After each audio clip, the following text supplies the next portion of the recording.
तर कोल्हापुरात पाण्यासाठी महिलांचा हंडा मोर्चा जीवन प्राधिकरणाच्या कार्यालयावर हा मोर्चा आहे। 13 गावांच्या पाणी प्रश्नासाठी आंदोलन करण्यात आलं आहे। कोल्हापुरात पाण्यासाठी महिलांकडून आंदोलन केलं जात आहे।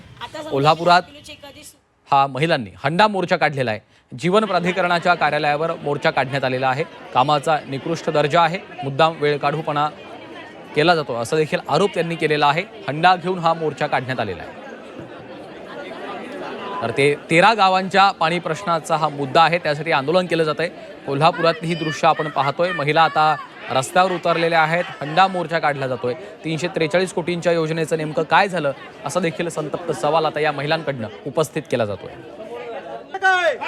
प्रताप नाईक आमचे प्रतिनिधी सध्या आपल्या सोबत आहेत। प्रताप, कोल्हापुरात आता पाण्याच्या प्रश्नावरनं महिला रस्त्यावर उतरल्याचं चित्र आहे, काय अपडेट्स आहेत? आपण पाहतो की कोल्हापूर जिल्हा हा पाणीदार जिल्हा म्हणून ओळखला जातं। खरं तर कोल्हापूर जिल्ह्यातल्या कोणत्याच कानाकोपऱ्यात पाण्याची टंचाई भासू नये इतकी पाणी पातळी किंवा एकूण पाण्याचा साठा कोल्हापूर जिल्ह्यात आहे। असं असताना आपण पाहतो की ठिकठिकाणी आता पाण्याच्या झळा जाणवू लागलेल्या आहेत।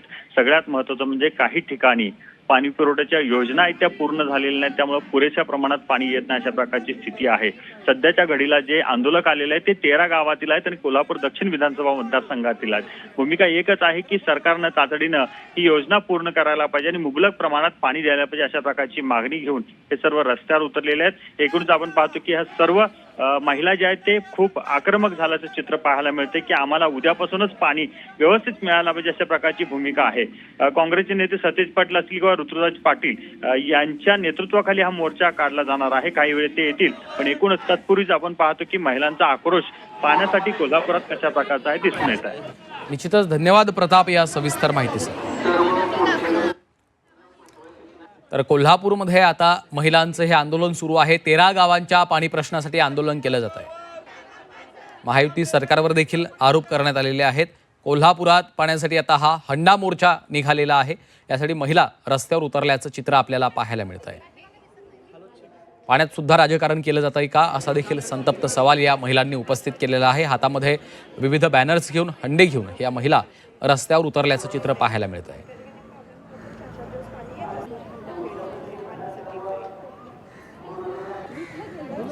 तर कोल्हापूरमध्ये पाण्याचा प्रश्न आता पेटताना आपल्याला दिसतोय। 13 गावांच्या पाणी प्रश्नासाठी हे आंदोलन केलं जात आहे। हंडा मोर्चा निघालेला आहे। महिला आक्रमक झाल्याचं चित्र आपल्याला पाहायला मिळत आहे।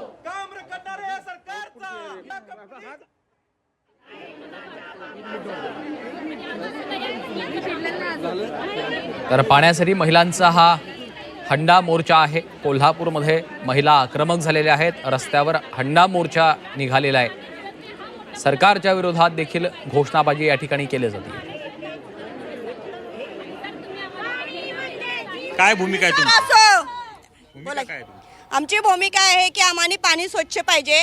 4-4 दिवस पाणी नाही आलं की आम्हाला टँकर मागावं लागते, प्लस रोज पाणी शुद्ध पाणी अक्वागार्डचं पाणी घ्यायला लागते। आणि दुसरी गोष्ट म्हणजे पाणी आम्ही मोर्चा घेऊन गेलो, आमच्या इथं पाण्याची टाकी आहे खाली, मोर्चा घेऊन गेल्यानंतर आमच्याकडे कोण लक्ष देत नाही, दुर्लक्ष करते।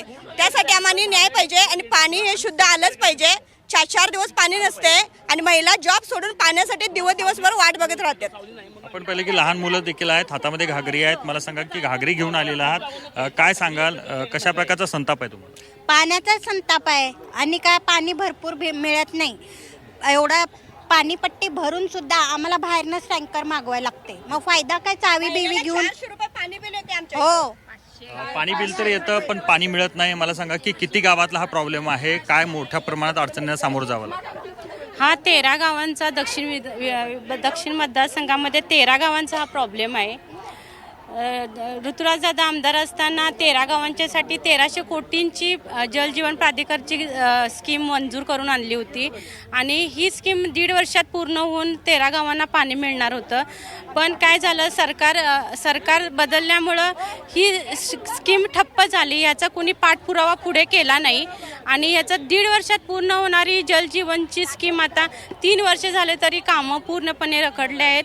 सरकारचं ह्याच्याकडे पूर्णपणे लक्ष नाही। मला सांगा की पाणीदार जिल्हा म्हणून कोल्हापूरला ओळखलं जातं। खरं तर पाण्याचा मुबलक प्रमाण कोल्हापूर जिल्ह्यात असतं, असं असताना पाणी टंचाईला सामोरं जावं लागतं।